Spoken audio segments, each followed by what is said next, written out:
Okay. Let's go. Well, this presentation is the Goff Ancestry and Genealogy from period 1686 to 2012, which is next year, really, because we're still 2011. It's October 1st, 2011. I put together a slide presentation going back to where we have documentation of our ancestors, and I've gone all the way up to today, no further. So here we go. The Goff ancestry. My mother's name was Goff, Margaret Goff. That's why we're using the Goff. Why I use the Goff ancestry and the genealogy associated with it to trace back my ancestors 350 years. Okay. Who are our ancestors and what is their genetic makeup? Who are our ancestors? Okay. First of all, we got to determine what's a gene. What is a gene? A gene is a hereditary unit that occupies a specific location on a chromosome. Determines a particular characteristic in an organism and can undergo mutation. That's a big fancy scientific word, but that's really what it is. Genes or genetic makeup determines what? How tall or how short we are. Here's a tall one and a short one. The color of your eyes. Green eyes, blue eyes. Determines the curly or straight hair. There's straight hair and there's curly hair. Longevity of your life. Okay, there's a guy who lived to be 100. There's a baby starting out. Okay, so genes and genetic makeup determine all these things. Okay, talents also. If you're not a dance, like most of the grandkids do. Sports, like lots of the grandkids do. There's Noah, number 7. Music. There's Jake playing the piano. Painting. I don't know who that is, but that's a talent that probably Laura and Connie and your mother, your Mimi had. But these talents are all part of your genetic makeup. Intelligence is also, such as how smart you are, your IQ. All of these things determine your genetic makeup. Okay. Where did all these genes come from? Where'd they come from? Well, let's take one person, just one person, and see where his or her genetic makeup comes from. Let's take Jordan Richard, second oldest grandchild. Okay. Grandparents and great-grandparents. Now there's Jordan. There's Sarah, Jordan's mother. Now I don't show Jordan's father on the other side because it's just duplication back and forth. But there's Jordan, there's Sarah, there's Jane, grandparents, and myself. Okay. And we have great-grandparents. We have Jordan, Sarah, Jane, and I, and then we have Jane's parents and my parents. And so far we've got 2, 4 over here. So we got the same thing on Dave's side of the family. All right. So, if we keep going here, great-great-grandparents, now we're down to 8 on each side of 16. And these are on Jane's side, and this is my grandparents on this side. There's Charles Goff. First, there's Margaret Goff, my mother. There's Charles right here, that she never knew. All right, we've got 11 generations of folks from Jordan Richard. All right, 11 generations. There's Dave's side of the family. There's our side of the family. And you go down 11 generations, and the makeup of Jordan Richard is over 2,000 people. 2,000 men. 1024 men and 10,000 or 1,024 women make up the genetic background of Jordan Richard. If you go one more generation, it goes to 4,000. But we know these folks. We know of them. We don't know them personally, but we know Anthony Jr., Nathan. I'm going to talk about these folks right here that are all Jordan Richards genetic, all from Jordan Richards genetic makeup. Okay, the genetic makeup of Jordan Richard has the genes of over 2,000 folks, and we know them. Let's start with our oldest known ancestor.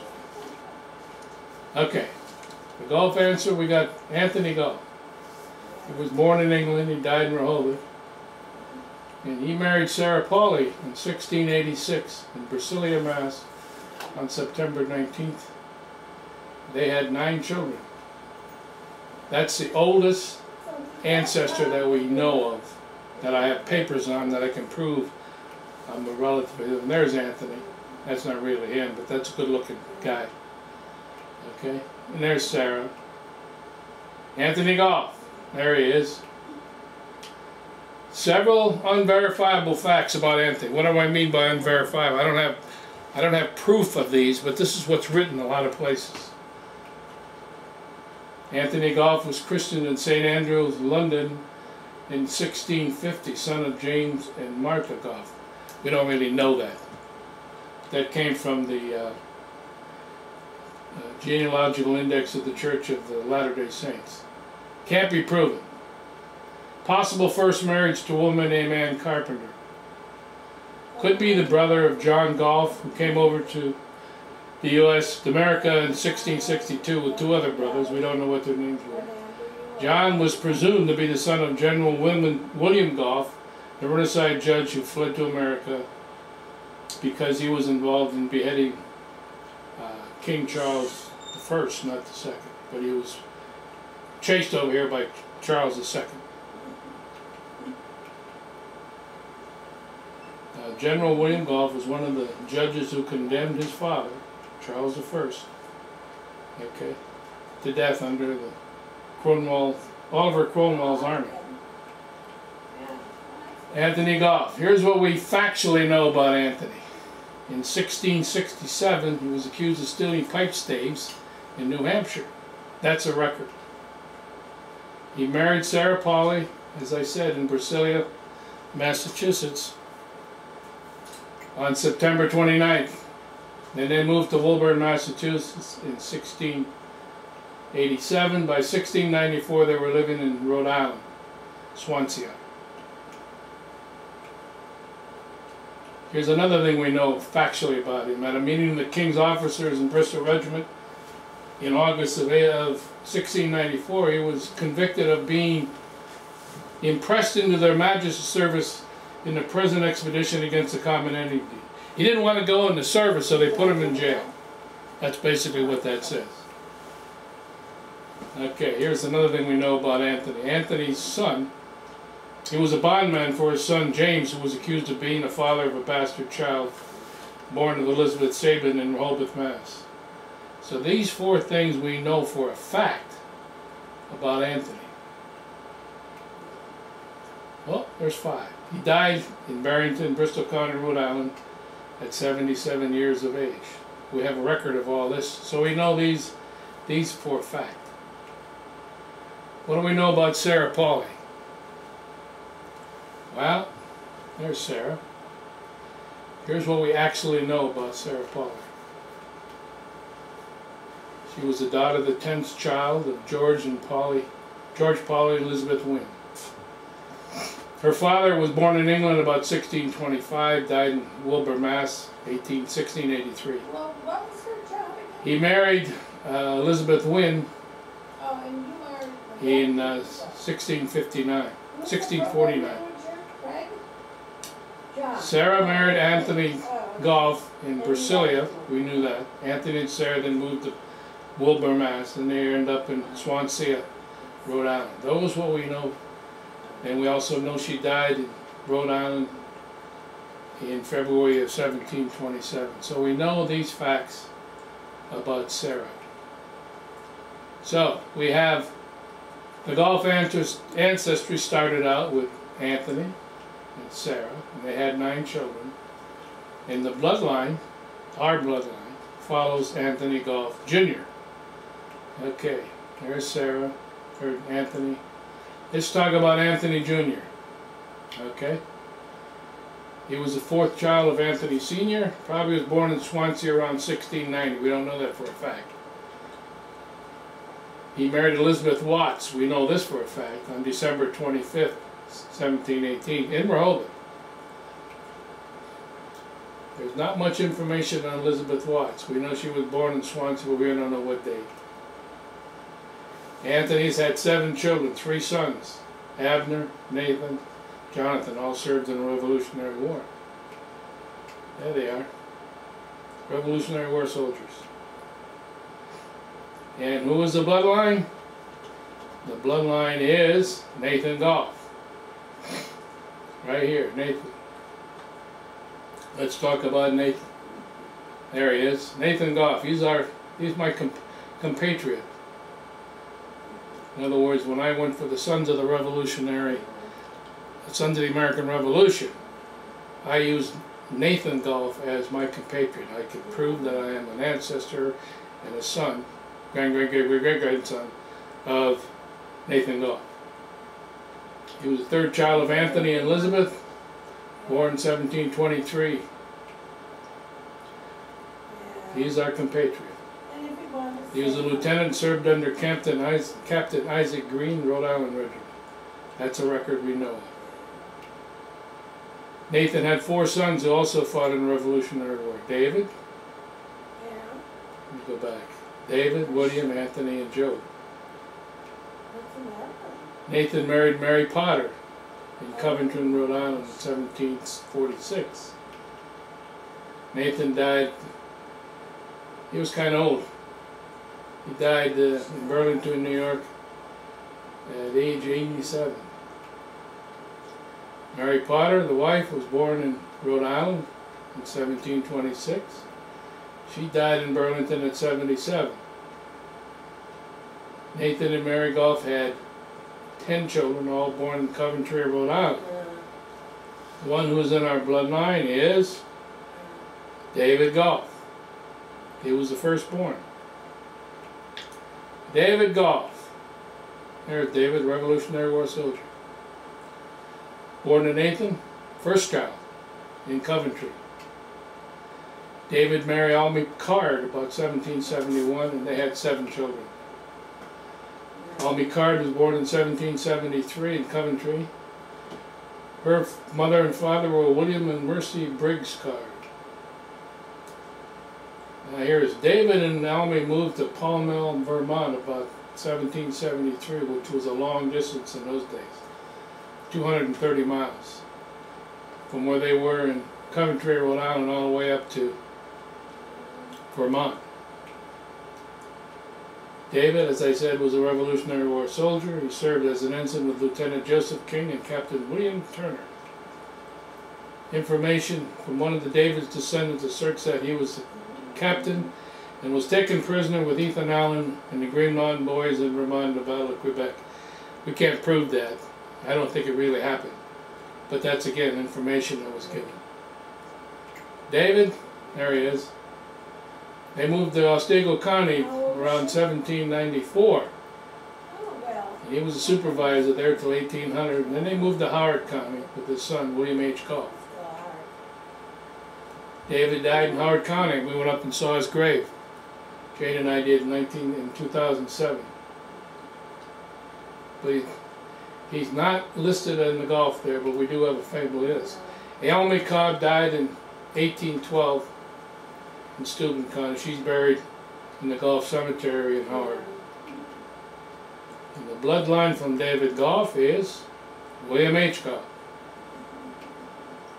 William H. Goff. That's his brother. That's an actual picture. 5th child of David, named probably the most influential of all the ancestors. This guy was quite a guy. He was born in Pall Mall. He married Harriet Hamilton in New York in 1802. He began farming, started a family. 5 of his 11 children were born in New York. Then he moved to Steuben County in 1810. built a town called Goff Mills, later changed to Howard. He started a grist mill, wood carving, clothing mill, distillery, and was engaged in stone cutting. This guy had it all going. Was very, very influential in Howard County. William H. Goff's wife, Harriet Hamilton, was also quite influential. During the famine, they had a famine in 1816. Harriet spent the whole winter feeding hungry hundreds of folks with grain and flour that she ground from the grist mills in the town. In 1830, William H. built a brick home that still stands today as a historical mark. The home is still occupied, and we have visited that home in 2007. William H. died in 1858 at the age of 78, and he's buried up in the Goff Cemetery in Howard. Harriet died in 1843. She's also buried up there. And the bloodline from William H. Goff is Cameron H. Goff. Cameron H. This is an actual picture of Cameron. Cameron was probably the wealthiest of all the ancestral Goffs. Why? Well, he was born in Steuben County, New York, sixth child. But he was one of the richest of all the ancestors. He owned several hundred acres of land outside of Chicago. He married Lydia Morse in Howard, Steuben County. They had 5 children. 1 died at infancy, 2 died as teenagers. The only oldest, Henrietta and William Watson, lived long lives. Cameron died in 1898 at the age of 85. He moved back to Howard and lived with his brother, as his wife had been dead for many years. That's Cameron. There's a house that Cameron and Lydia lived in about 1872. That's an actual picture of the house. This is Nunda County, and you can't see it, but this is his property right here. Cameron Goff's property. There it is there, Cameron Goff. That's a layout of that house right here. Lydia Morse. That's a real picture of Lydia Morse Goff. She was the daughter of Daniel Morse and was a cousin of Samuel B. Morse, who was a cousin of the guy who invented the telegraph. In 1837, Cameron and Lydia traveled several hundred miles and bought land outside of Chicago in McHenry County. She died at the age of 73, and she's buried over in McHenry County.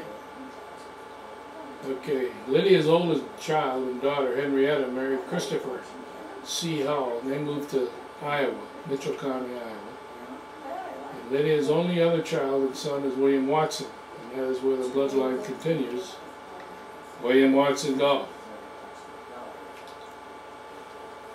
William Watson. William Watson liked to play cards and gamble. He was the 3rd child of Cameron and Lydia. He was born in 1938 and was the 2nd white child born in McHenry County. He married Laura Payne in 1860. Laura Payne was the daughter of Jason and Harriet Payne, born in New York and supposedly came from a wealthy family. Now, in the 1880s, William Watson had over 200 acres of farmland and a nice house and was one of the most successful farmers in the area, along with his father. However, sometime later, about the time his son Charles was 16, we think, William lost the entire estate, including his father's, in a card game. His father, Cameron, moved back to Steuben County to live with his brother, and his son Charles moved to Brainerd, Minnesota to live with his mother's uncle. Charles is my grandfather, and that's where the bloodline continues with Charles H. Goff. There's Charles Goff and Margaret Ryan, actual pictures. Grandmother and grandfather. Charles Goff, 2nd child of William Watson, was born outside of Chicago, moved to Brainerd when he was 16.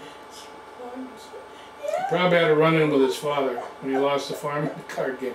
This is all speculation. Charles had two other brothers and an older sister. We don't even know what happened to them.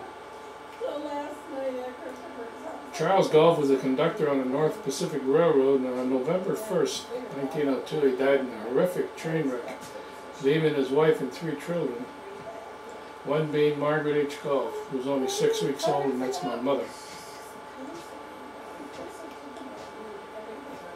Margaret Ryan was born in Kent County outside of Grand Rapids, Michigan. In 1868, her parents came over from Ireland during the potato famine and settled in Michigan. Margaret married Charles Goff on January 11th in Brainerd, Minnesota. And they moved to Staples, about 60 miles away, and started a family. We know how Charles got to Brainerd, but I have no idea how Margaret got up there, because Kent County, Michigan is a long ways from Brainerd, Minnesota. The parents of Charles Goff were quite upset that a staunch Lutheran, which Charles Goff was, would marry a Roman Catholic, Margaret Ryan. In fact, the parents of Charles would not allow his wife into their house. The grandchildren were allowed, but Charles' wife, Margaret, was not. Yeah, Charles Goff and Margaret Ryan's children. The oldest one was Marie. Okay, she had all girls, Laura and Margaret. That's Laura. My Lord, looks just like her. After her husband died, she took up washing to make ends meet, still in Staples, according to the 1910 census that I checked out. But between 1910 and 1915, she moved back to Kent County. Margaret had several siblings, one being an older sister who had married a guy by the name of Jim Conway, who owned a bar in Munising, and was a very wealthy man.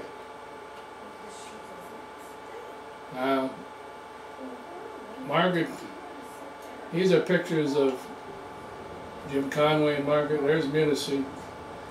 There's Margaret Goff, Marie Wicklund, and that's my dad right there, Hank.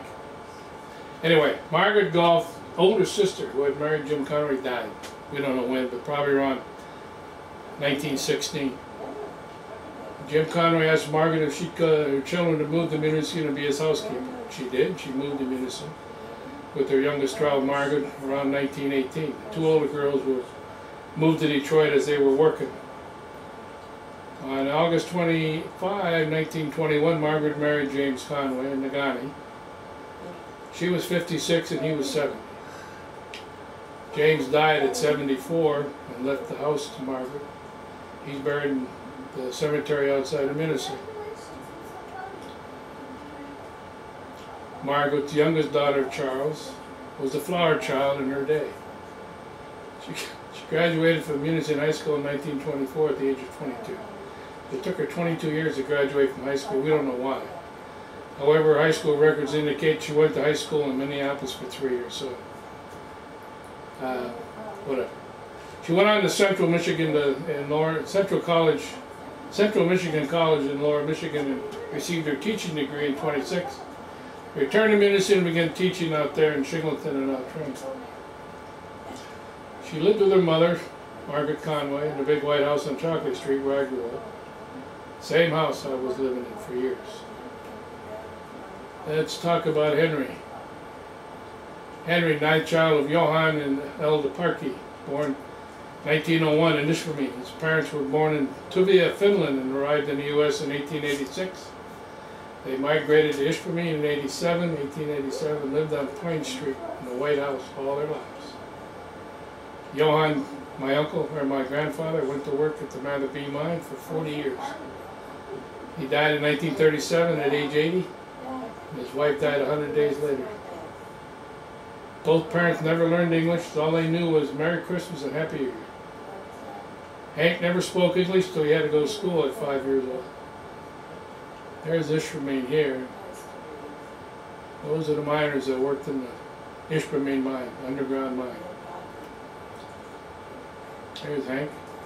Henry, or Hank, was known graduation Michigan, excelled in commercial and still holds the typing record. The number of words per minute at 107. That's his graduation picture. Hank, located in Munising, lived with his older brother, 18 years older. who lived in Munising with the family. The brother John was in charge of the bank there. Hank loved the fight game. In 1927, he and a friend, I can't remember who it was, traveled by car over dirt roads from Munising to Chicago, which is like going from here to California, to attend the Tunney Dempsey fight in Soldiers Field. Yeah. You know, Henry and it Margaret was, both lived in Munising. Hank worked at the First National Bank for 12 years. Marty was a school teacher.